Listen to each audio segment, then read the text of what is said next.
And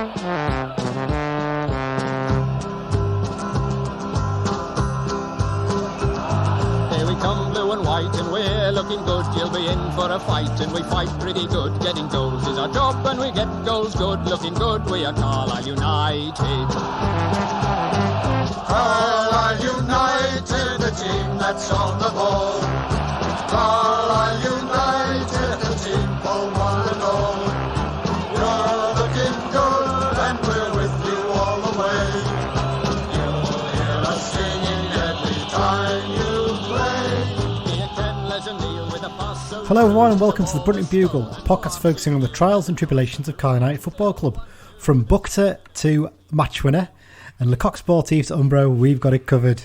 I'm joined as ever by one of my co-hosts, Dan McLennan, for one of our special episodes, which look at a variety of different topics from the wonderful and weird history of the Blues.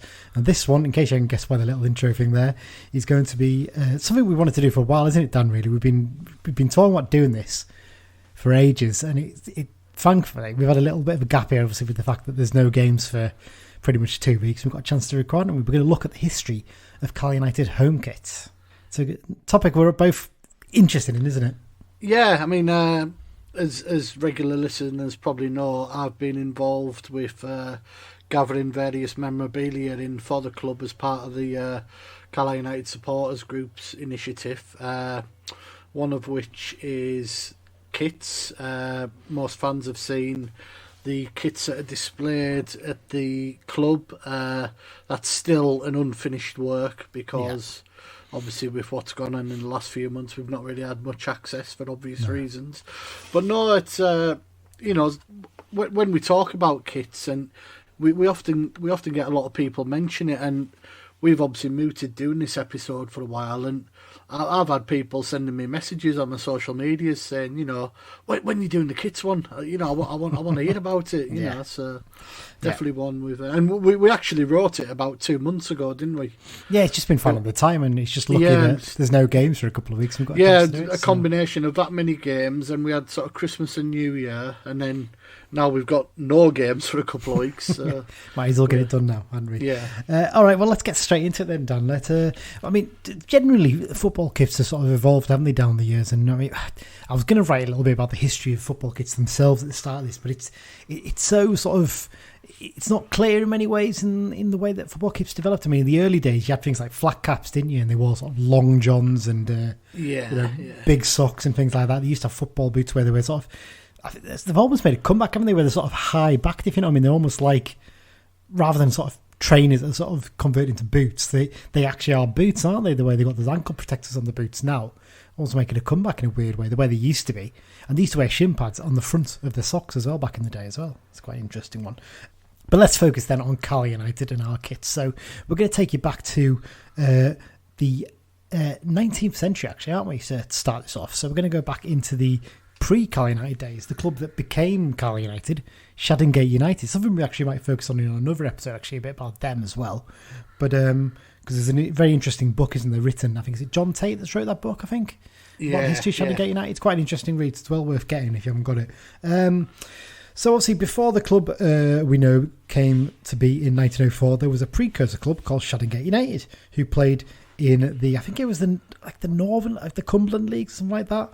It's hard to tell because back then teams sort of played in 2-3 leagues at once, didn't they? And had 2 or 3 teams. I know United did for the early years, didn't they? I'm not 100% on what league they were playing in. I mean, some of the teams they played against, I mean, there's like Carlisle Hospital teams and Carlisle Red Rose and people like that, and Frizzington Blue Star, people like that. So it's quite a few teams back then. Now, their initial home colours were navy blue and sort of yellow. Or would you say it was gold, Dan? Yeah, it's a goldish yellow, and that's not very clear, to be fair. But the first sort of documented kit that's on record is the sort of darkish blue with the yellow stroke gold sash from shoulder to bottom, paired with white shorts and blue socks. And I think this is fairly accepted that was the first colours that Shaddongate United wore. They were quite big shorts, though, weren't they, really? The ones that literally covered down to beyond your socks, weren't they? Yeah, they were sort of more like a a loose version of what NFL players Yeah. wear. I mean, they obviously didn't like getting muddy back then, so. Yeah, and obviously back then they were also referred to as knickers rather than shorts, which is an interesting terminology, isn't it? But yeah, if you look at that first kit, like you said, it's a navy blue one, and the sort of yellow gold sash goes from your trying to work out my head here, from your right shoulder. Is it right shoulder? Your right shoulder to across your left hip. midriff. Yeah, left hip. So it's very reminiscent of Boca Juniors, actually, isn't it? When you look at it in the design, it's I think Boca Juniors actually had that as their kit in the later years, didn't they? So. And one thing with a lot of these early ones was they all had a collar and several buttons as well. Yeah. Very sort of traditional way they were done, weren't they? Very much shirts, weren't they? In a sense, didn't quite go all the way down the buttons, but it's interesting because when you look online on record, it's showing he's only been their kit in 1897 to 98, I think. So we don't know what the kit was before that potentially. And actually, records suggest that the club was formed in 1896, but I've found records suggesting they existed in 1895, which is interesting. So there you go. So they moved to sort of a navy blue and yellow stripes, quite reminiscent of sort of Shrewsbury Town, Torquay United, you'd say. Yeah, the classic sort of Shrewsbury colours. But the shorts changed to the blue. Yeah, the navy blue, isn't it? Yeah. First of a period where we had blue shorts, which, as we'll find as we talk, over the years we seem to have switched a little between white and blue now and again. Yeah, there's quite a switch. They never really settled on what colour shorts we wear, do you, down the years when you look back at it. In the final two seasons from 1902 to 1904, they switched to sort of the shirts that are more familiar, sort of a blue colour, wasn't they? But the shorts obviously remained navy blue as well as the socks. Sort of what you would call Carlisle United blue for me, isn't it? Yeah. The interesting sort of side note on this before we go on to the actual Carlisle United history of shirts is that actually there was a story recently, wasn't there, in the News and Star about the Milbourne Arms, wasn't there, Dan? Yeah, so apparently they were researching the history of the guys who took over the Milbourne Arms. They've done it up really nice, actually. I've not been in myself, but I know that a couple of our listeners I've spoken to have actually said they've been and said it's actually a really nice little pub now. They reckon that's actually where the Shaddongate United players used to change before games, because they played fairly nearby in Willerholme, I think, possibly. Yeah. So we don't know the exact locations. One of those ones in it. No one's too sure on where some of the early Carlisle United grounds actually were specifically. So interesting one that. So the Gates becomes the Blues. So in May 1904, famous time in Carlisle United history, the Shaddongate United AGM, the club's members voted to change the name to Carlisle United to create a club that would represent the whole city on a more regional and eventually a national level. Initially, they stuck with the colours that the old club finished with, but after one season, the first tweaks were made, the introduction of white shorts and interestingly black socks with a blue trim. This is something we've spotted on through history quite a lot in the early years. They wore black socks, didn't they? Yeah. The first 20 years or so, there's not much variety, is there, really, in terms of the kit? It's fairly solid. There was a sort of brief period, wasn't there, where they wore blue socks, I think, just at the start of the First World War, actually, funny enough. They switched to sort of blue socks with a white trim, but then they moved back to the black socks. Yeah, there's sort of like about a 25-year, roughly, period where our kit was blue top, white shorts, and black socks with usually a blue trim, although there was a blue and white trim in the early 30s, but obviously World War One happened. There was no football for 5 or 6 years, but I think the generally accepted kit was the one I've just spoke about until the early 30s, wasn't it? Yeah, well, it's interesting because at this point the black socks disappear for a bit, don't they? And we sort of alternate over the next however many years between sort of black socks with sort of blue trims and blue and white hoop socks. Yeah, they obviously had the black socks for the period I mentioned. They then have a season with the blue and white hooped ones. They go back to black for a season, and then either side of the Second World War, back to the blue and white hooped ones. Okay, so let's move now then on to the post-war era. So this is when all the trimming, this is when things start to get tweaked, don't they, slightly, Dan? This is where you start to see the kit sort of develop into what you... Yeah. Almost what you get now, don't you? Yeah, I think it was 1947. We have the first recorded instance of a badge on the shirt, and funny enough, it was the actual city crest that we currently use. Yeah, which a lot of people don't really like as a badge, do they? I'm not overly massive on it. I do like the fox, but I certainly think there's a place for a city crest. But we'll come to that later. But no, sort of 47 onwards, we went to blue top with a city crest, the white shorts, and we went for black socks with a blue top. And I actually think these are really, really nice socks. Yeah, it's a smart-looking kit when you look back at it, don't you? There's one exception, that's 52-53, where you've got the blue and white hoop socks again. They just don't seem to make the minor, do they? Just basically, and interesting as well, it's got a white pocket on it, but there's no city But the crest, badge has disappeared, yeah. And the actual badge disappears for a good few years after that. Yeah, there's no badge then. From I think it's 1951 through to 1969. There's no badge on the shirt. But I don't think many clubs had badges on the shirts. No.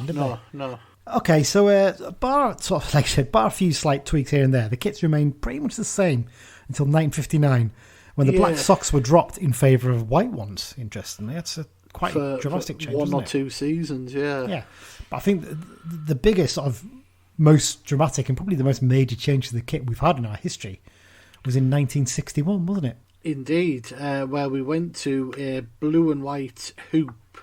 I'd say QPR's the obvious sort of Greenock Morton QPR sort of colours, isn't it? Really? It's an interesting one.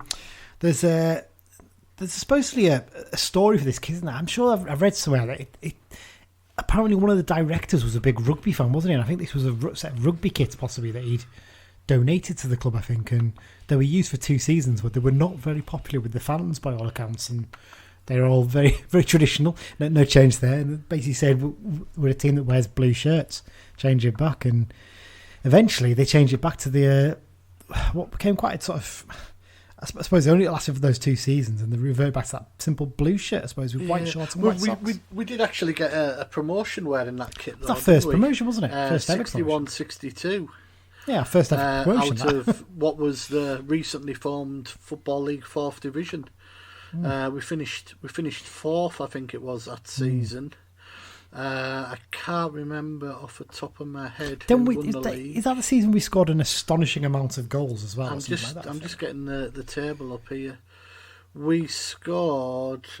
No, nothing amazing. Millwall won the league, Colchester was 2nd, Wrexham 3rd, and we were 4th by a point ahead of Bradford. I've mixed it up with another season. There's a season where we scored a ridiculous amount of goals when we went up, I think, or I don't remember exactly when it was, but yeah, it was. In fact, having a look, we scored 64 and conceded 63 that season. Apologies, it was 1963. When we reverted back to the blue ones, actually, 1963-64, we scored in a 46-game season. We scored 113 goals.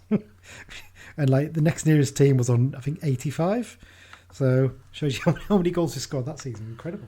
63-64, we got promoted again, didn't we? Exactly. I think Workington actually were up at near the top there that season as well. Yeah. But we're not talking about actual football, are we? We're talking about the kits today. That's the thing we're talking about. So let's get back on track. Yeah, with that. through the 60s, we were pretty solid plain blue top, mostly white shorts. We did have a couple of seasons in blue shorts, and our sock choice sort of flicks between white and blue. The 66-69 kit was blue, white. Obviously, when I talk colours, I'm talking shirt, shorts, socks in order, and that was more. That's equivalent to, I would say, Chelsea would be the very Chelsea, isn't it? When you think about it, maybe blue socks possibly, but no. And as we quickly mentioned earlier, 1969 was the first year where we had a badge reappear. But this badge, it was a proper Carlisle badge. It's a weird badge, this one, isn't it? Because it only was for one season, and you don't see it very often, do you? It's a very strange one, because I always thought it's that Uniter Fortior one with the fox in it, but it's not, is it? It's just a strange one with a little fox on it, kind of gold. Yeah, It's basic, isn't it? Yeah, with no disrespect intended, it's a shocking badge. It really is. Because I don't think we ever actually wore that Uniter 40R badge on a shirt, did we? No, it's a tiny, it's really tiny one. Yeah, it's a shame that. But luckily, the child's fox, will christen it, only lasted a season, and it was around 1970 when the badge that I class as our club badge appeared, which is obviously the fox. Interestingly, it's gold, isn't it, at this point? Yes. It's a gold sort of running fox with CUFC initials below it. And the 1977 through to 73 kit, I think, is one of our... It's just a very basic, but it's a very smart kit for that era, isn't it? It's just basically blue shirt. I've got the retro Toth shirt of this. Yeah. It's a blue shirt, white shorts, blue socks with the gold CFC running fox. Just a classic, very basic logo, isn't it? It's simple, it's smart, and it's a lovely little badge. It's one of the classic Carlisle kits for me. Absolutely, and like I said, you can get it on Toffs, and I'm not on commission here, so don't worry about that. But genuinely, if you get it, it's great because it's like a jumper almost. So in the winter months, it's a perfect one to wear to matches and that kind of thing. So it's a great kit. What comes next, Dan? I think we all know, don't we? This is a classic kit, isn't it? Yeah, this is probably when a lot of people who don't know much about Carlisle United talk about Carlisle. One of the first things they mention is what's known as the toothpaste. 1973, in a massive departure from our sort of standard blue and white. As most people listening will know, we went to the blue top with sort of red braces and the white panel in the middle with the gold fox right in the middle. Occasionally you see it with the Umbro logo on it, don't you? It's the first time you see a sponsor logo. But sometimes you don't, sometimes you do. It's a weird one because you look at some pictures from the First Division season and the logo's there, but then you look at others and the Umbro logo's not there. Yeah, there's a bit of a misconception that it was an Admiral kit with some fans, and it was Admiral actually came the season after, didn't they? Yeah, 76 Admiral took over. So Umbro actually used it for about 3 seasons, I think it was. Yeah, it's interesting. Everyone loves this kit down there, and they go to how great it is. And we might get on to discussions about our favourite and least favourite kits here, but I'm going to cause some controversy over it. I think it's overrated. I'm not convinced by it. I like it, but I think that the 40th anniversary version was abysmal. It spoiled it a bit, didn't it? I suppose that's the problem. Yeah. We'll get onto that later, obviously, in terms of that kit. Yeah. But I think it's one of those kits, because it was such a memorable time spot in Carlisle, people love it. I don't think it's quite as good a kit as we think. I think it's of its era, but it's not as good as you think. And also, it's the first kit that introduced red, isn't it? I was just going to say, it's the first time red was introduced, both in the sort of the braces part and in the socks. Red socks was a massive, massive change, and bar the 40th anniversary season in 2014-15, we've never used full red socks again. There's been red trim, hasn't there? There's been a lot of red trim and red pieces and red rollovers, but not all red socks. It was. Yeah. So basically, this kit was actually worn all the way through from 1973-74, where we won promotion to the First Division, through until 1980. In fact, I'm pretty sure Peter Beardsley actually wore this kit, didn't he? It would have been one of the first kits he wore as a Carlisle United player, possibly, I think. Also, the Admiral version features... There was tweaks, wasn't there? Yeah, the red sort of, as I'm calling them, braces type area were a hell of a lot thicker than on the Umbro ones. There's a couple of pictures online. I think one was from a game at Luton, and the red is it's a couple of inches thick. When you look at pictures of this kit, you don't think it's that thick, but in the later part of the 70s, it was. It was. I mean, is it a picture of? I think it's the Phil Bonnyman. I might be wrong on that one. I think it's one of the players anyway from that era. I think it's a team picture taken during the summer.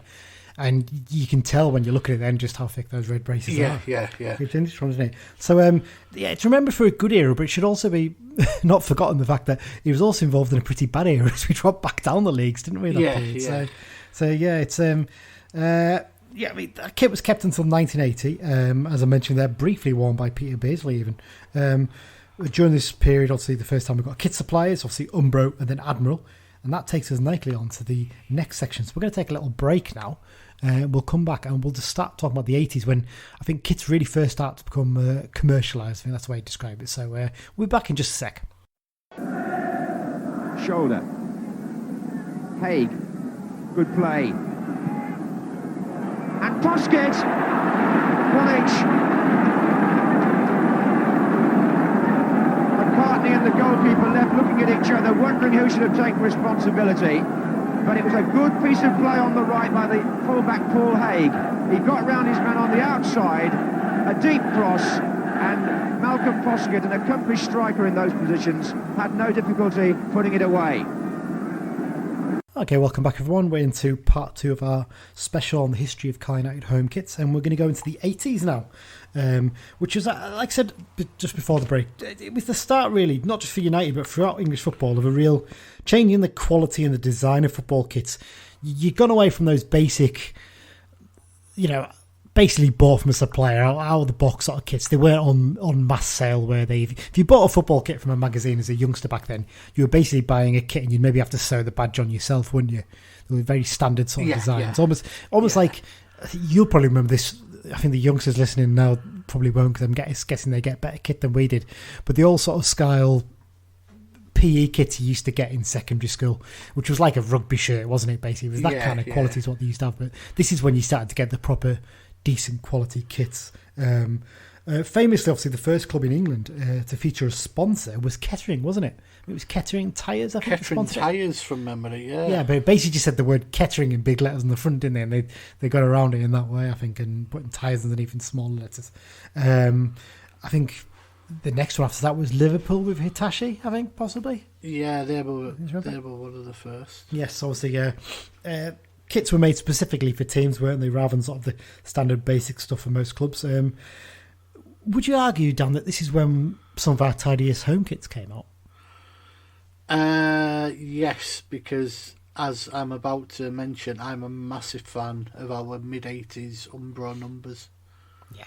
There was some absolute belters, wasn't there? I mean, so we'll start at the 80s. So the club sort of switched back to the simple blue shirt for their home kit. Admiral was still the kit suppliers, but interestingly, the CUFC Fox at this point, doesn't it? After one season as gold on the Admiral kits, it switches to the red Fox at this point, doesn't it? Yeah, it changes literally when Umbro come in. So I'm not quite sure of the change, but what it did come on, it came on a very plain and simple but smart kit, didn't it? It was blue, white with a very neat white and red trim, V-neck, and it's just a classic early 80s football kit for me. It was a slight update, wasn't it, on the one that Admiral did the season before, which had a bigger collar on it, didn't it? Yeah. Everyone's probably seen the photos of Peter Beardsley wearing that kit, haven't they? That's what it's most famous for. So Umbro returned as a supplier in 1981, and over the next 3 seasons the design was fairly consistent, but 82 did see the first sponsor on the club shirt from the brewer McEwen Younger, and they would remain sponsors through one form or another, wouldn't they, for through until about 1988. Six or 7 seasons, wasn't it? Yeah. It was back then, I suppose. It was probably just easy to stick with one, wasn't it? The logo, McEwen thing, was fairly similar, wasn't it? There was one sort of slight tweak in the last season where they had the logo of the fella drinking the pint, didn't they? Which is, I think, quite a sought after kit, that one, isn't it? I think it's one of those ones that doesn't come up very often. Yeah, obviously sponsorship deals weren't what they are now. It was just sort of it was very rare you got a nationalised sponsor unless you were a Liverpool, Man United, Arsenal type club.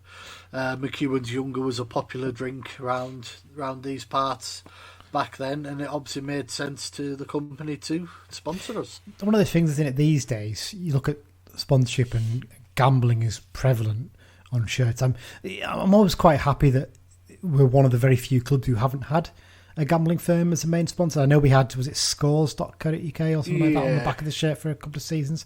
But I'm kind of glad that we don't, because, I mean, there's so many of them out there as well. And clubs are so reliant on it. And then you see some of the issues that come up with people like Kieran Trippier, don't you, in terms of him telling his mates where he's going on transfer. Yeah. I mean, and then betting companies sort of grass them up, and it's like, well, you're the one stupid enough to offer the odds for it, aren't you? So yeah. There you go. But anyway, we're going off a little bit of a tangent there. So obviously, 84 to 88, a white pinstripe appeared on the kit, didn't they? This is the kit for me. Yes. It's an absolute belter. I think it probably helps as well, doesn't it? The fact that this is during probably the club's most successful period post First Division season, isn't it? Because obviously got up to what is now the Championship, was the Second Division back then. So we switched back to blue shorts again, hadn't we? And we had blue socks even at one point, and briefly went back to white shorts as well during this period for one season. We wore this for 2 seasons. The first season was a decent enough season in what's now the Championship. Yeah. But the second season was my actual first season at Brunton Park, and we got relegated. Yeah. We then got relegated the following season, and then the season after that we finished 23rd out of 24. So not the best period at times, but also quite a good period as well. Don't do things by halves, do we, as a football club? Really. Yeah, the first season we wore that kit, we finished 16th in what's now the Championship. The year before that 83-84 kit, we actually finished 7th, which, you know, in this day and age would probably have been playoff material. We were a decent team there. You know, we got promoted out of the 3rd Division in 81-82, finished 14th, finished 7th, and then the rot slowly set in again, unfortunately, which is a shame, because as we tumbled down the leagues with 3 really bad years, we wore some of the nicest kits that we had, for me. Yeah, we had some cracking players back then, didn't we? You know, your Poskets, your Shoulders, your Halpins, people like that. You know, it was a good team. We had together. Small squad, but probably, which, you know, squads were then, no, weren't they? Well, it's very typical of Carlisle United, though, isn't it? Basically, whenever we do well, we always do well on a small squad, and it always ends up coming back to bite us on the backside at some point, doesn't it? Hopefully this season won't be like that. Hopefully not. I think the white pinstripe definitely added a little bit of an extra bit of class to it. It's very, I think the only other club I can sort of think of that has similar kits is probably Ipswich Town. I think, white pinstripes, I think Portsmouth had a very similar kit. Yeah. Around the same time as well. Yeah. Yeah. I'm just looking that up actually while we talk. Yeah. So 1988-89 saw us revert to a blue shirt and white shorts, and Boca came on board as the supplier, and Sealy Beds, obviously a famous Cumbrian company based in Spiatri, took over as the shirt sponsor. Interesting, we'd had I suppose Admiral and Umbro, who are sort of well-known big brands in the UK, aren't they? And they're probably the only 2 brands about back then, weren't they, really, as terms of kit suppliers? And then Boca comes in, and if you ask people to tell you who Boca was now, they wouldn't have a clue, would they? No, not at all. The first kit they did, though, I think it's a bit of a cult classic. This one, it's the first one I got as a kid at Christmas, because up until then, shirts weren't really sold. I know it sounds crazy in this day and age, especially for some of you younger listeners, but through the 80s, it was very, very hard to buy a football shirt unless you wanted Liverpool, Man United, you know, those sort of teams. Yeah, or like England kits and things like that. I mean, when you look at it back, this is the first kit you actually see occasionally popping up on eBay, don't you?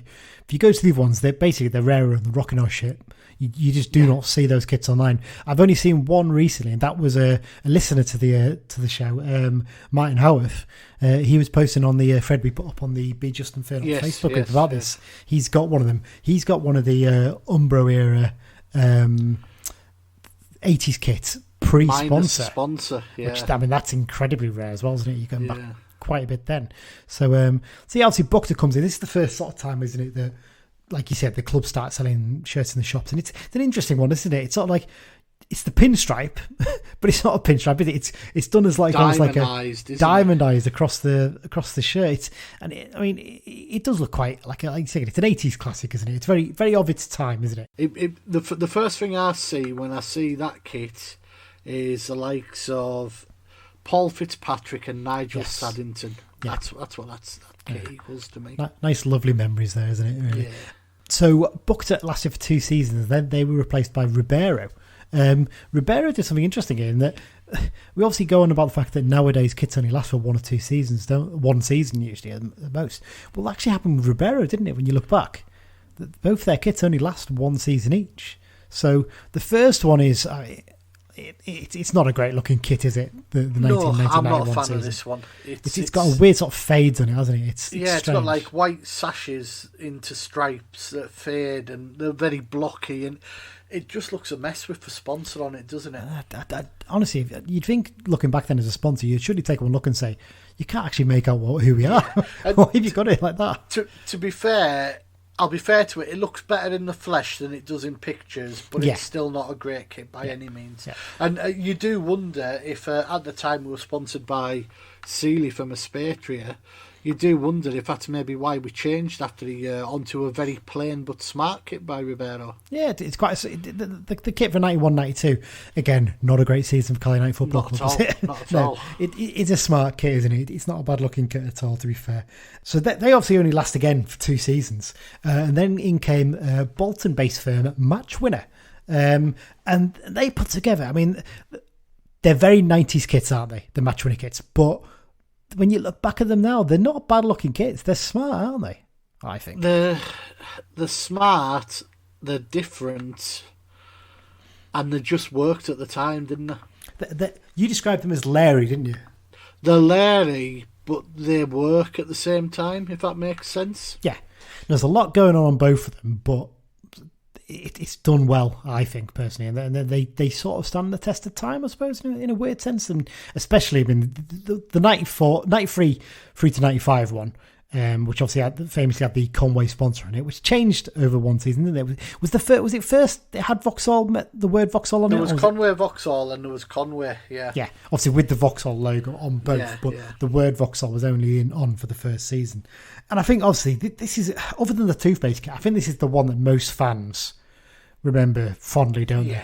I mean, we wore this kit as we marched to the league title, didn't we, in 94-95? And when we say marched, it was an absolute procession. And I've mentioned on other episodes that season, you would go 1-0 down away from home and you weren't interested because we're going to score, we'll get at least a draw, and we'll probably win. We were that good in that kit.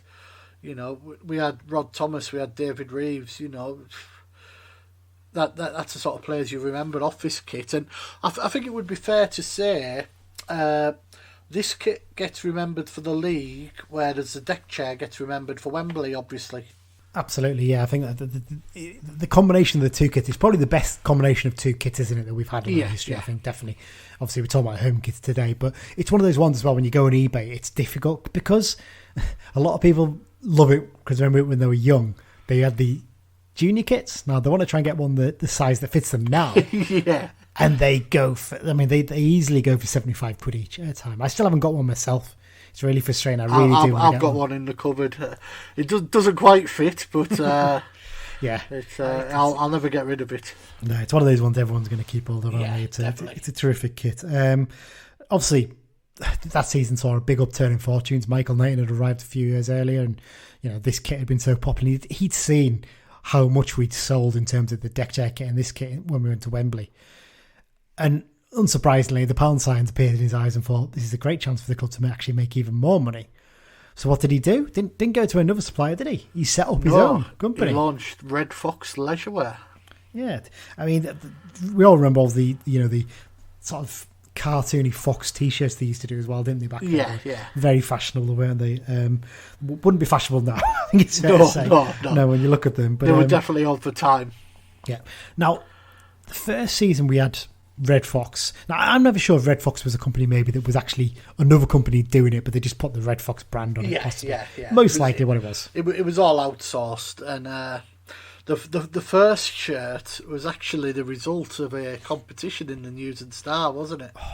I mean, I'm not sure if it was the News and Star or it was the match programme, I think. No, it was definitely in the News and Star. It was in the News and Star, right? Yeah. I'll explain it. In fact, yes, you're right. I am sure I personally think they had already picked the kit and they just got loads of people to vote for it because the actual choices were all abysmal.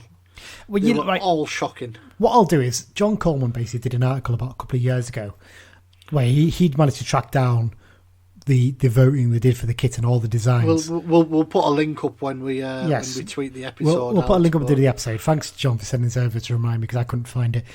And oh my God, some of these, like, basically, you wouldn't wear them as pajamas. They're appalling. So, the first one I'm looking at here is basically, it's a blue shirt. It's got red sort of cuffs on the sleeves. They're all long sleeves, the designs, and a red collar. And then it's basically just got loads of red foxes on it. Like, loads of red foxes. Yeah, it's like, what's that all about? The second design, not quite as bad, to be fair. It's literally a plain blue shirt with a sort of little red fox at the sort of base of the collar, isn't it? It's basically do you know all something? blue. When you go through them all, the first that one is probably the best one by a country mile. Yeah, in fact, the one that was picked is probably the second best one. Yeah, which does not say a lot from them, does it? No. What we'll do is we'll get all these and we'll make a picture collage with them so we can show them all in one picture. Yeah. And then we'll put a link to the story as well, because John's done the story about how it was voted for and stuff like that. I mean, the next one, number 3, it looks actually like a Paris Saint-Germain kit, actually, when looking at it, with the sort of big red stripes going up it. There's another one with about 1 million red foxes on it, on the whole thing. Yeah, there was a total of 12 of them. Yeah. And the one that actually won was the second best of them, and that tells you how bad they were.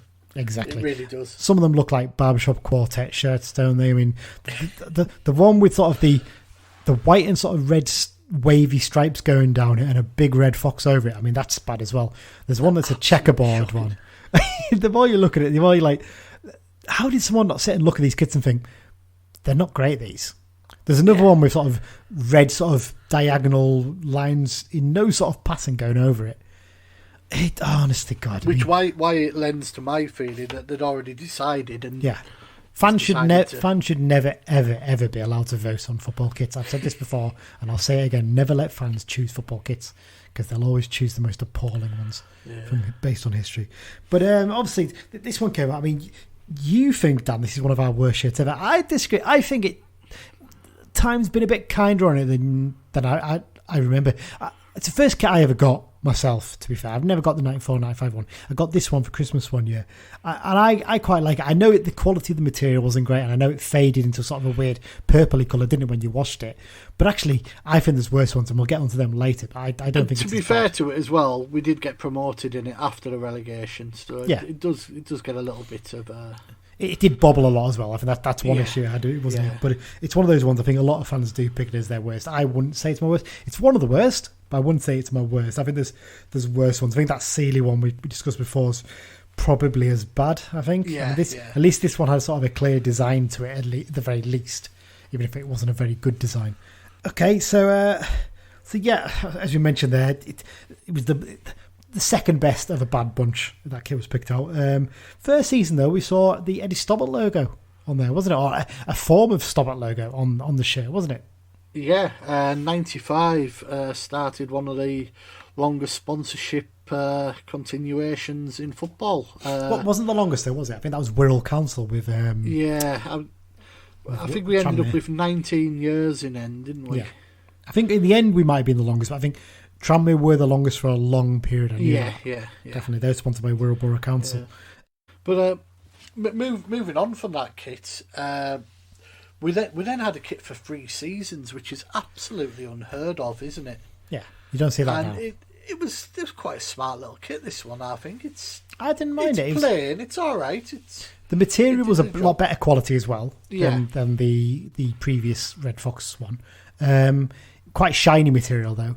Obviously memorable because it's the kit we wore for the game where Jimmy Glass scored as well, of course. But yeah, I think it's quite a tidy little kit. This I do like it. It's a nice kit. It's like you said, it's nothing special. But if you want basically to forget an aberration of a kit, you put out a nice, clean, classic one, don't you? Really, you put one that the fans will remember well. And we wore that for 3 seasons in total. Yeah. We didn't do too well wearing it. Yep. We got relegated out of The second what's division. now League One Yeah. in 23rd place, and we finished 23rd and 23rd. So it got a hat tick of 23rd places in 2 different divisions. So I think it's why it's never really mentioned, because we were just incredibly poor when we wore it. Yeah, I do have that shirt and the away shirt from that period. I've got Jeff Thorpe's last match-worn shirts from that season. He very kindly donated them to me. They're very big and baggy for someone who was not a big fella, to be fair, in terms of size. He's always been in good shape, Jeff. So he was. I remember when he showed me them, he was like, I don't know what the hell they were thinking, giving me this extra large. Ridiculous. It was quite fashionable to have big baggy shirts though, back then, wasn't it, for players? Nowadays they want them tight as possible, a lot of them, don't they? But after this one, we went continental. And if on the off chance that Mr. Holdsworth listens into us, this was the first time we used Eddie, not our current deal. Indeed. You said we'd never used this supplier before. Well, you were wrong, pal. Yeah, I think what doesn't help is when you go actually look back at the kit. Although you look at we use a website called Historical Kits to look back at the actual pictures of the kits, don't we? It's a great website, really good. It's useful. It's what I use for the match previews as well, to see what kits teams have worn down the years. And they show it with the Aria logo on. Now, for the first season, we still had the Red Fox, like the Red Fox leisure wear logo there. Even though it was Aria, I think the Aria logo was sort of hidden further down on the shirt, but it actually did have Red Fox in, which is quite an unusual twist, wasn't it? I know you said obviously the 95 to 97 kit was probably the worst. I'm going to say this one's the worst. I absolutely hate this kit. The more I look at it, it's supposed to be almost like a modern twist on the toothpaste kit, isn't it, really? But there's so much going on in it. So many stripes. I think it's that bad that it's quite good. I knew you'd say in that. a bizarre way. I don't know why. Yeah. I don't know why, but I think it was because it was so different. It was... The quality of the material on it wasn't very good as well. I mean, this is back in the day when I used to get like a name printed on the shirt. I was quite younger. I remember when we went to... It was the game when Peter Keane scored his drop kick against Blackpool. Yeah. We went down to Blackpool midweek and we got the train down, so I was down quite early. I went to the Blackpool club shop and got... Because Stephen Halliday just re-signed for us then, and I got Halliday 11 on the back of my shirt printed on. Within like maybe a month or two, it started to peel off in the wash. It was ridiculous. Yeah. Not good shirt at all, really. It was also... I think it also works because we went back to blue shorts for this season. Yeah, it was an all blue kit, wasn't it? It was blue, Yeah. blue shirt, blue shorts, and blue socks. Obviously, with the white, quite a lot of red and white trim on it as well, wasn't it? So it was very different in that sense. It's not a unique kit, though, is it? I think the picture on the historical site makes it look worse than it is in real life. When you see it in real life, I don't think it looks as bad. I disagree. I think it's awful. But there you go. That's opinions, isn't it? But it's not actually a unique kit, actually, because Middlesbrough, who obviously had Aria as their supply for quite a few years, didn't they? They had a variation of this, but it was navy blue rather than blue for their kit. So it's not a totally unique kit that we had. So obviously, this kit lasted for 2 seasons in total. In the summer of 2002, we obviously saw Knighton finally depart the club, and Irishman John Courtney took over, and it wasn't really much of a surprise, was it, considering he owned the franchise in Ireland, that Umbro became the kit supplier, didn't they? Yes, but there's a little tale to tell in between, isn't there? There is indeed. So basically, because the takeover happened quite late, and I think it wasn't until like June or July that the takeover was completed from memory, and obviously Rodney Collins came back in. The club obviously had to plan ahead as if Courtney wasn't taking over, because Courtney, I think, had let on yes, we'll be having Umbro as our suppliers when I take over. But then obviously when it fell through, the original attempt to take over, the club had to think, well, we need to get a new supplier for next season.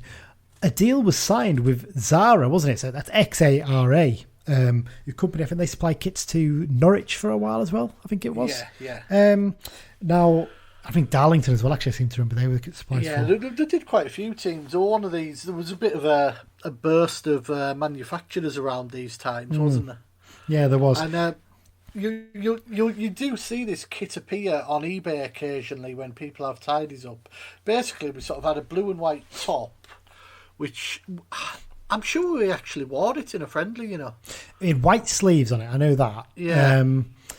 It's an interesting one because we wore it, didn't we? Because we used to play in a Carlisle United supporters team. Yeah. That played 4 games, and it was our kit. Yeah, it was sort of donated to supporters teams to use if they needed it. And there's, there are people out there who own this because over time it's ended up on eBay and whatnot. Yeah. But it wasn't a bad kit, to be fair. It would have been a nice kit to wear. Interestingly, though, so I know we're talking about home kits here, but the away kit was very much a Norwich City style kit, wasn't it? It was yellow and green, and that is incredibly rare. You do not see that very often. There's literally one or two of those. There is a picture in circulation. Yeah. And it's just, I would literally say there was maybe a couple of samples made and that was it. Yeah, you don't see many of them at all. So it's very rare. If you've got one, if you you're a very have lucky one person. of them, you are one of the luckiest Carlisle fans alive. And if you've got one and you don't want it anymore, I think it's one of those ones the club would definitely love to have, wouldn't they? Because it's an example to show in the, and because it explains a bit of the history of why that kit was not used as well. It's quite an interesting one. Yeah. Well, I was just going to say, John Courtney came in and we used the temporary kit because obviously when you order kits, they don't just come overnight. They have to be approved by the Football League as well, don't they? Yeah. Yeah, in general, they get manufactured in the Far East. In general, and yes, there is some in Europe as well these days, but a lot are made Far East. So what John Courtney did was basically use sort of a stock Umbro template, didn't he? The kind that Sunday League teams wear, basically, isn't it? Yeah. Very basic kit. It had a white colour, the white Umbro badge, the city crest, and the Stobart, and we literally wore this for about 8 weeks. I've worked it out from looking at programmes. Yeah. And this is what I consider to be the grail of Carlisle United home kits. Don't come up very often, do they? I nearly got one because my cousin, he was friends with, do you remember, I think it was David Freeman. Yes, he had. Yeah, it was either David Freeman or John Burns, one of the two. Yeah. One of them we got from who lived in Nottingham because my cousin lives in Nottingham. Yeah, and he was friends with him, and I nearly managed to get hold of one of these kits, his match form one, but I never got it in the end, which is so frustrating. They are out there. Then there is people who have them, and if anyone would want to donate to the club, I'm sure we'd arrange to get something in return. It's that rare, to be quite honest. Yeah, it's one of those ones that the club do need, isn't it, for the collection? Yeah, definitely. But this is, as far as I'm concerned, the grail of home shirts. Certainly in my time watching Carlisle. Absolutely, it's a very basic, very simple kit, but it was a nice, tidy kit that tidied us over for and it's just rare as we've said. Yeah. Now, what came next was basically it's a standard template Umbro kit for that time, wasn't it? It's the kit basically. The England had the same design, didn't they? I think for their kits, and Ireland, I think as well, possibly around about that time. Lots of different colours. But both we had a kit for sort of 3/4 of the 03-04 season, then we changed to what we know as the conference season one, and both of them were good kits, weren't they? I'm going to say I think the 04-05 kit is probably one of my favourite Carlisle United kits. The only thing I don't like, I'm not a big fan of that Stobart logo. I think the later logos look better than that one. I think if it didn't have the limited underneath, it would look better. Yeah, it's one of those ones, isn't it? These were just good quality, solid football kits, weren't they? Absolutely, and they were really popular kits as well, weren't they? I think the fact that we associate the second Umbro kit with that lovely little sort of red and white trim on the shoulders, wasn't it? I think we associate that with the playoff final at Stoke, don't we? So I think that's why it's quite popular with the fans too.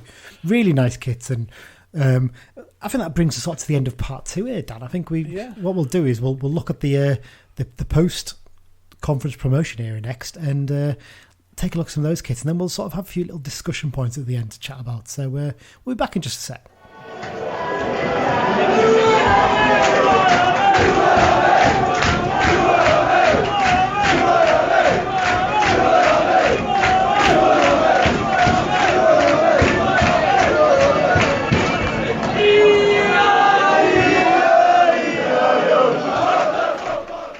So we're going to get well into the modern era now, and we're going to start looking at kits from the last 16 years, and there's quite a few to get through, as this was the time when clubs started to sign shorter kit deals, didn't they? I mean, one of the big issues was that clubs weren't really keeping all the sponsors for long enough, were they? So they had to change kits from season to season quite often, didn't they?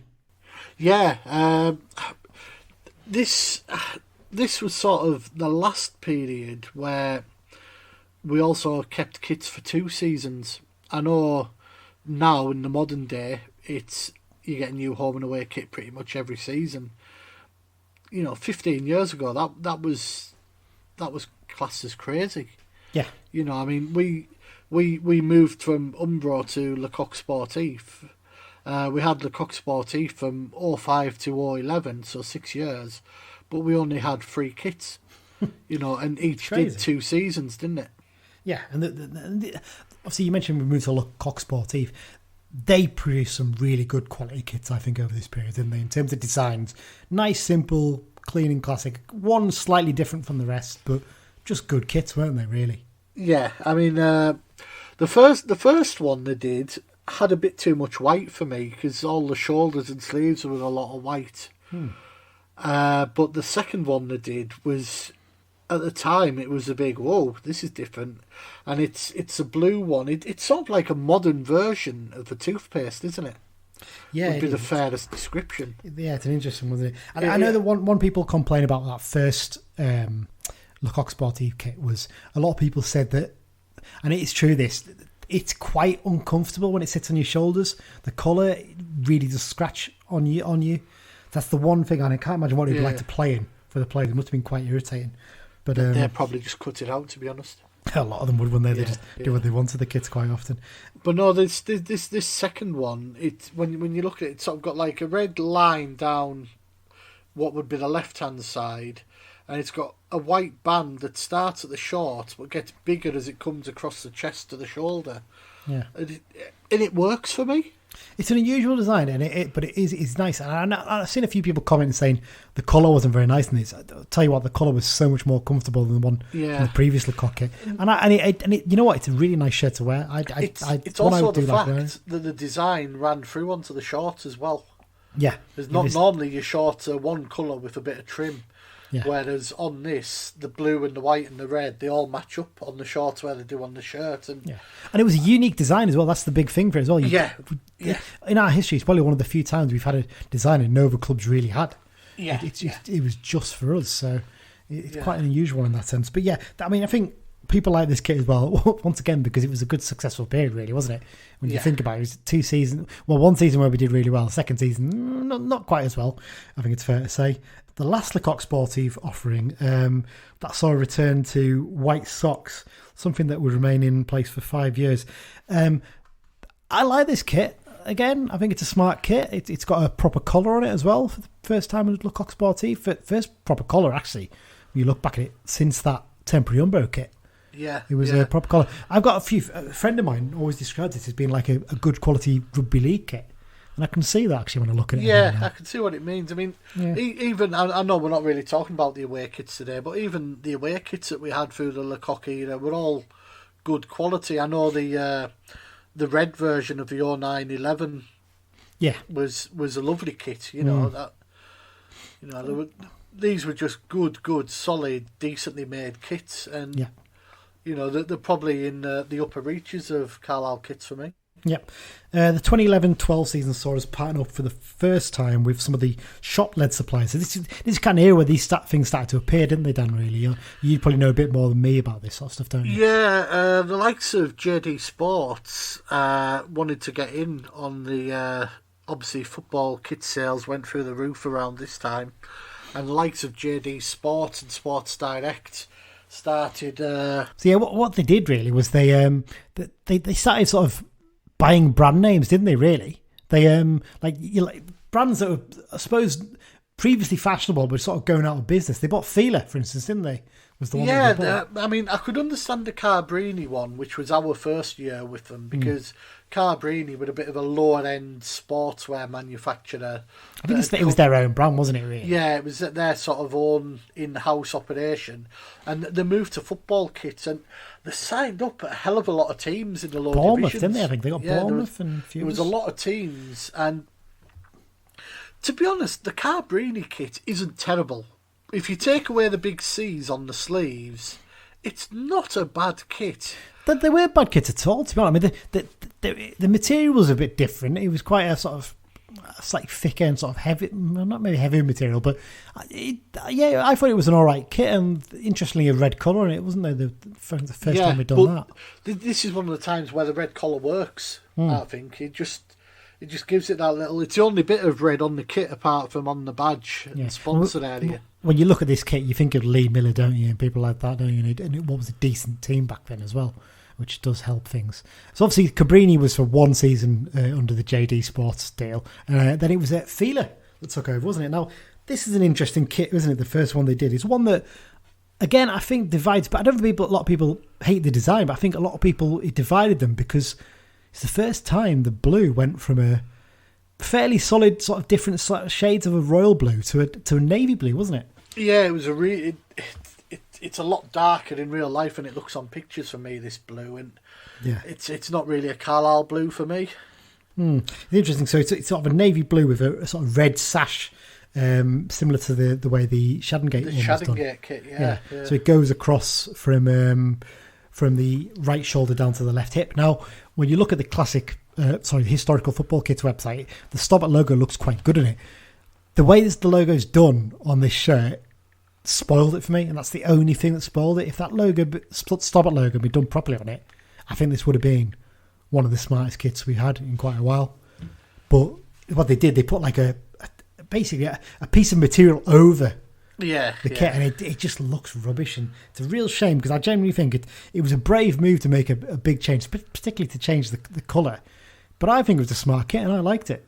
It wasn't a great team, but it was a nice kit. No. Yeah. And the one the following year, when I first heard we're getting blue with white pinstripes, I had high hopes of a sort of a mid-80s, but it wasn't for me. It wasn't quite as good, was it? It's a nice kit. The material wasn't the best, but it's a nice enough kit, isn't it, I suppose?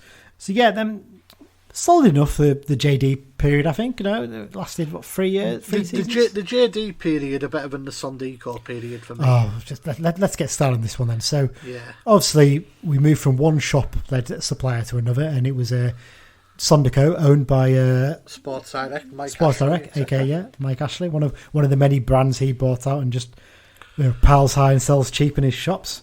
And what we did, we decided to mark the 40th anniversary of the first division season, didn't we? And didn't do a good job of it. Let's just say that, shall we? We're being polite because you had 3 badges across the top. You had Sondico, who obviously deserved to be on, the City Crest in the middle, and the Fox on the left. Yeah. And then you have the Virgin Trains just splattered across the middle. Yeah. And obviously, something we haven't mentioned, obviously your EFL badges on your sleeves started coming in, and much more prominently. It just looks a complete mess for me, and the quality of the material is awful as well. I mean, the white bit in the middle's too thin, which doesn't help as well. Yeah. All the logos are too big. Yeah. That's the other problem.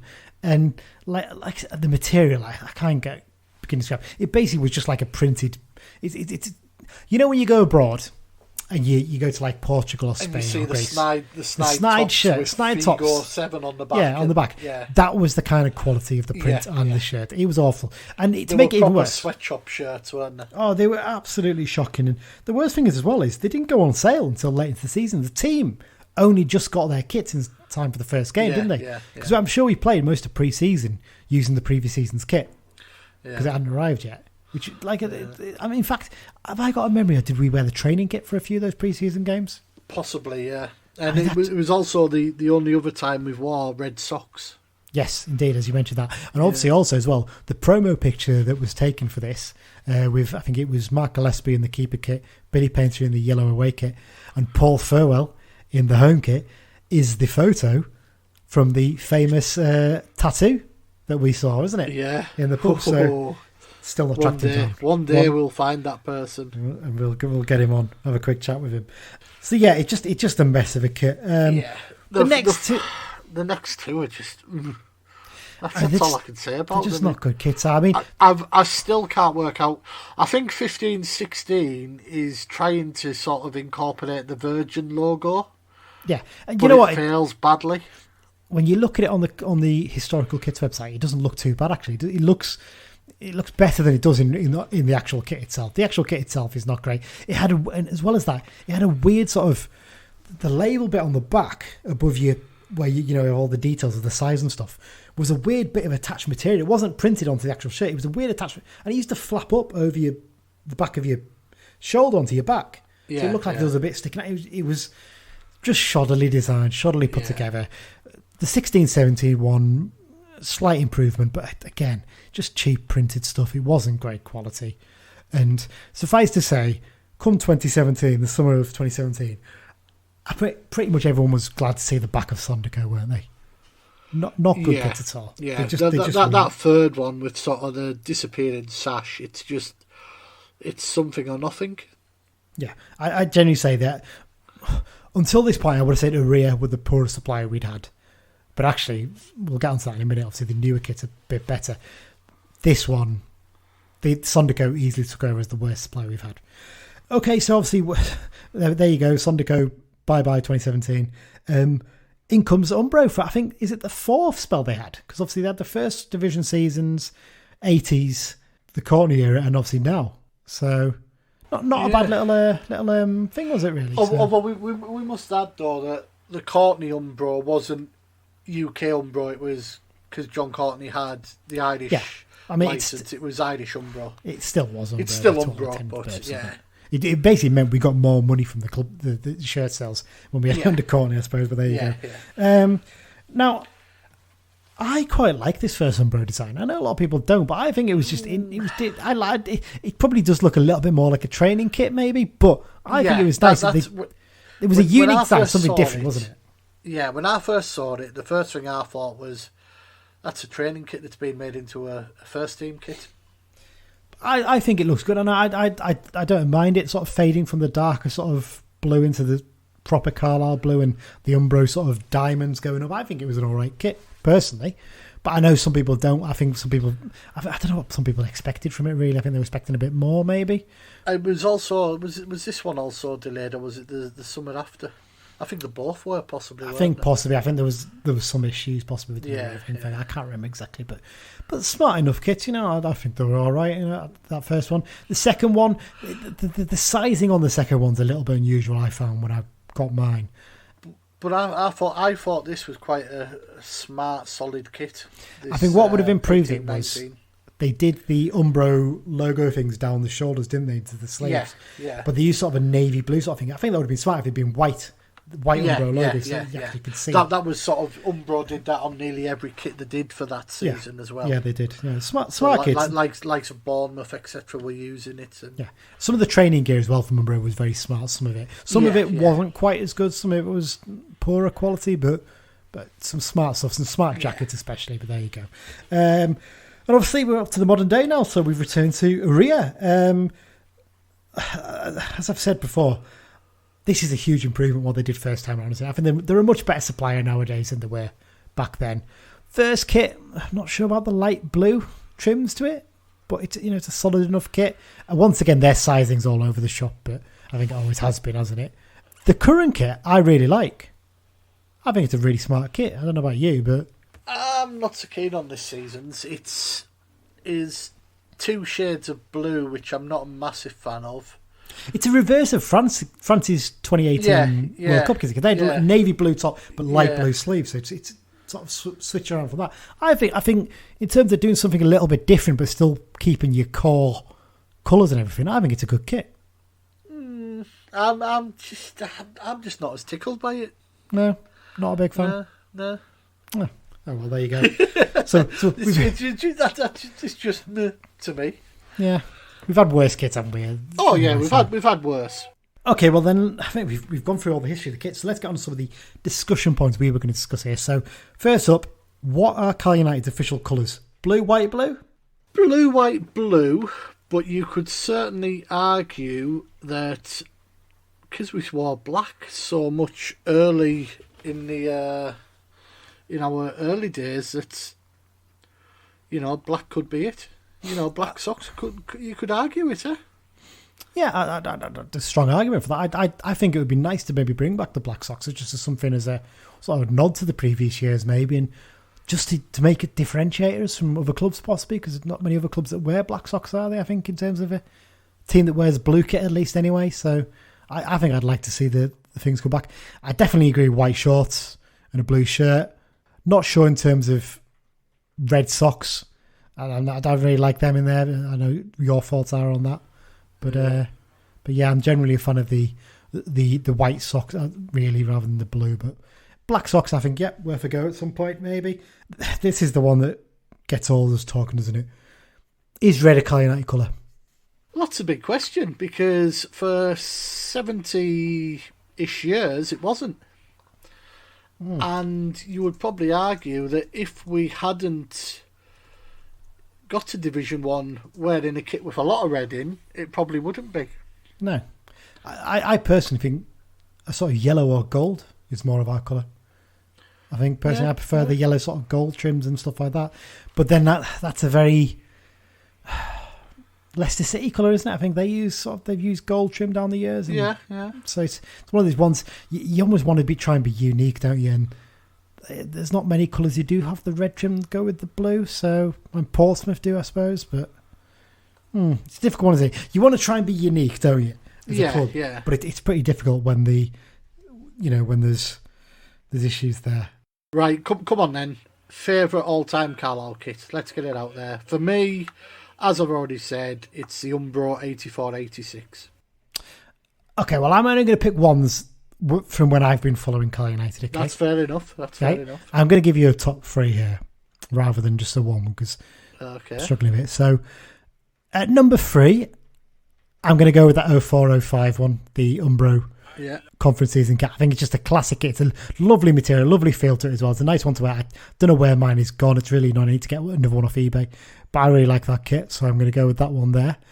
Next, it's really tough, this. I think in second place, I'm going to put that 07-09, the modern look of the toothpaste kit. Yeah. Yeah, I like that. I think it's just a unique design, something a bit different. I think it's just a good kit. No problem with that. And number 1, I'm going to pick the one from my first season following 94-95. I just think it's a classic. I think that would be a popular if we ran a vote on it. Yeah, I think it's just a classic kit. I think it stood the test of time. Yeah, it's very 90s. It's very unique, but it's a good kit, and I like it. I really do.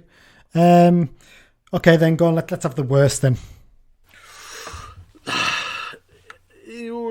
It's got to be 95-97 for me, because it's even worse than the 14-15 one. Very close. For me, it's sort of a joint three-way tie between. I'm not going to say that one though, because that's the first one I got, and I can't pick it as my worst. I just can't. I'm going to go with that 2000 to 2002 one. I just think it's just appalling kit. Not a fan. The first Sonderco one, 14-15. I mean, I could pick any of the Sonderco ones. They're all crap, to be brutally honest. Yeah. I'm going to pick ones where obviously what I've been watching, so I'm not going to pick that Sealy one as bad as it is. I'd probably say like that second Sonderco one as well. I just don't think it's a good kit. I really don't. It's just rubbish. But there you go. So that's our favourite ones. What would you do as a special one-off home kit then, Dan? I would love us to do a version of the first season we had, which was 04-05, which is Carlisle blue with navy blue shorts and socks. I just think it'd be different. Would it work in this era? I'm not sure. I think it's a weird sort of clash of kits, isn't it? Yeah. I genuinely, and we've said this before, we'd love to see the kit club do the Shaddongate one. Yeah. I know it's not kind of technically. We obviously wore the black socks when we came into the league. It'd be good to do black socks for maybe the 100th anniversary or something. 125th, 2028. Yeah. I think I'd like to see us do the Shaddongate kit. I think just for one season, just a sort of nod to the old club. Yeah. It'd be nice to do that. Yeah, it would. Other than that, I'd just like to see us put a bit more gold in there and take the red out. But that's just a personal opinion there. And also, I'd like to see us use the Uniter 40-or badge with the fox in the castle. I think it's maybe a modern twist on it. Maybe you update it slightly, but I just think it's a good. It's a unique sort of crest as well. So I think it'd be nice to see that. Let's go through a few of your posts then that you put on the Be Just and Furnock group. I put a post up about the kits. So Grant Carey's picked out his 3 favourite home kits. The 94-95 kit, no shock there really. He really liked that one. I think everyone, because it's such a good era, people are going to pick that one, aren't they? You know, it was described once as the bird poo kit, wasn't it? Really, because of the white blotches on it. It was an interesting one. He likes the first 2 Umbro kits as well. Shame we didn't have a team to match. Indeed, that's no lies there. And the 2006 kit, like I said, the one that Hawley, Holmes, and Bridges all excelled in. It's just a nice one. Obviously, the last proper one that's lasted for a longer period as well. Back then. Let's have a look here. I think interesting this one. That Richard Willis says the one that Paul Furwell models here, and I put up some pictures, which included that one where Furwell's modelling the 14-15 kit. He likes that one because it's the closest to the mid-70s kit. He must be the only person I know, Richard Wills, who's genuinely said that kit's good, because I'm just... No, I'm not really a fan of that one. Our mate Nick Brown says, since the early 90s, match winner Umbro kit's good. The rest absolutely So no sitting on the fence from Nick there, is there? He's given his views very clearly there. Paul Slee's picked out the Admiral one that we mentioned with the thicker red brace stripes. He has to say that one of his favourites there. He preferred it because it had the collar on it in those seasons. So a big fan of that one. He says we've had very retro, isn't it? He says we have had some real shockers. Too many to mention though. 92, 93 and 93, 95 were dark days indeed. So he's picking out the third division scene has been an awful kit. Whereas when you go down, it just shows you, it's the difference in opinion. I think it helps as well. Some people have picked out the fact that the logo, John Turnbull here, says the fact that the logo is nice and simple. And like everyone says, because it was such a good season, it's one of those ones people like it. Doug Murphy's favourite is the toothpaste stripe kit. He hates the EWM model by Danny Granger the most. That's the first umbrella one with the little sort of diamonds fading in. So interesting that people didn't really like that one. He would have said he'd had a proper collar to the current home kit to make it nicer. Picking out here, John Bullman said Lecoq Sportif were consistently good. I like the match winner Conway shirt. I mean, everyone's going to be saying that one, aren't they, really? The ones he really don't like are the zigzag stripes, the 95-97 shirt, and the most recent white stripe Sondico throwback. I think everyone's picking out those two really as the ones they don't like, aren't they? Interesting. Mikey Davidson, he says, I personally feel you always have a soft spot for your first football shirt. Here is me and mine, and he's picked out the one just before the 93-95 one. So that was the first match winner shirt. I agree. I think it's a smart shirt, that one, actually. It's the one with like weird sort of dashes on it, isn't it? I also think he's right in that the first one you owned, you do have a soft spot for. Mine, like I said, mine was the diamond pinstripe one. I've always liked that. So yeah. Matt McDonald, he says won't be an unpopular pin by any stretch, but my favourite kits are the match winner in Lecoq eras, particularly fond of 93-95, 95-97, interestingly, and 2009-11, which I thought was a really nice simple kit. 2004-05, probably my favourite outside those areas. I'm sure it's natural. All those kits coincide with successes, as I think really good teams make a kit more memorable. And I think we said before, he's spot on with that. Teams can wear some absolutely gash kits, but if the team's good, then people are going to like it. Yeah. I think the gap between the Cox kits and going to Umbro in 2017 features the worst sea of kits I've ever seen. Hated one of them, the first division remake, using everyone's picking up on that one, aren't they, basically?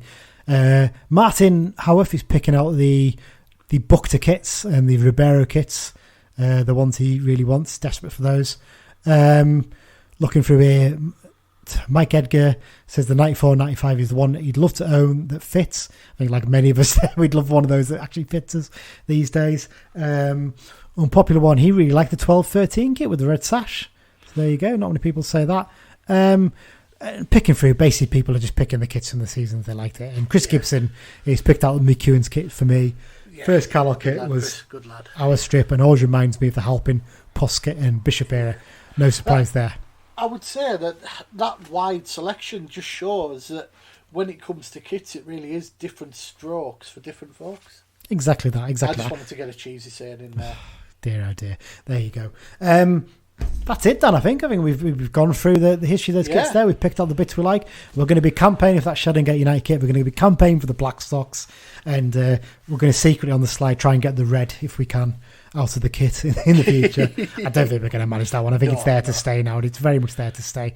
Thank you, everyone, for listening, as usual. We really do appreciate it. It's always appreciated that people listen to these, and we hope you enjoy these specials. I'm not sure. What do you fancy doing next, Dan, on the specials? I don't know.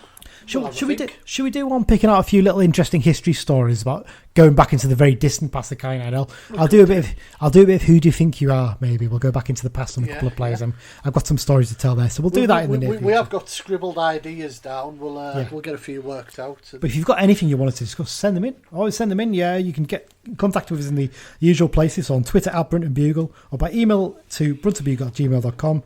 And as we've mentioned before, if you haven't already, subscribe to the podcast and on any podcast app you use, so Google, Spotify, Apple, Acast, any place like that. Give us a subscribe. It'll come straight into your little inbox for your podcast. And again, we really appreciate all the good feedback we've had. And if you can give us a review, particularly on Apple Podcasts, that would be brilliant. It would really get us up the thing. So that's it, Dan. That's our latest special out of the way. Thanks for joining me once again. Really appreciate it. Thanks everyone for listening, and up the Blues. Up the Blues.